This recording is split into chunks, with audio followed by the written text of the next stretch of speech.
mousetraps!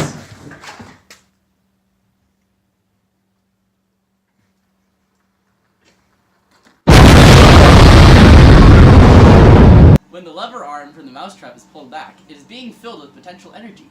Once the arm is released, the potential energy changes to kinetic energy, which is applied to the axle connected by the string. This creates friction in the bearings, which pushes the car forwards. During the period of movement, the kinetic energy is transferred to thermal energy due to the friction. As the car is slowed down due to the friction, all the energy is turned into thermal energy, which means the car has stopped moving.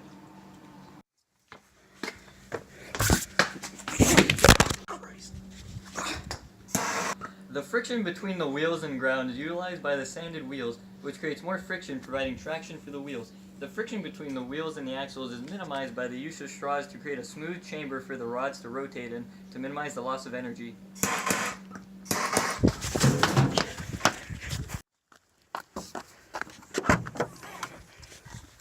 The length of the arm allows for more energy to be stored and creates more torque, which means that when the arm is released, more potential energy is turned into kinetic energy. While a longer arm allows for more energy to be stored and eventually used, it causes a longer wind-up process and energy transfer process to be slower than a smaller lever arm.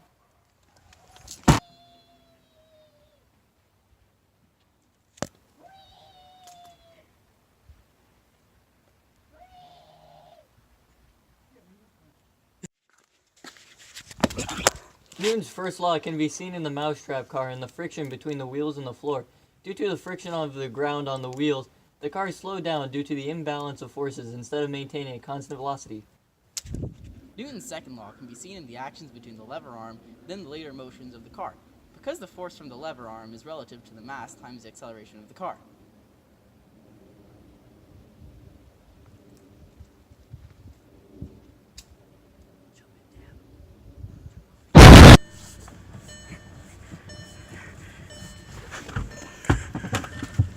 Newton's third law is seen in the lever arm striking the mousetrap, which is responded with an equal force from the block hitting the arm, which pushes the car in the opposite direction of the lever arm's striking point. Jeez, oh my god! Hello, are you okay?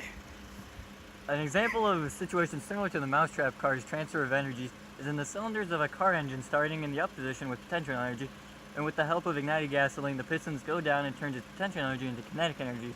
Turning the piston shaft, the kinetic energy from the piston shaft makes its way through the transmission to the drive shaft, which turns the wheels of the car, creating friction between the wheels and the ground, creating thermal energy.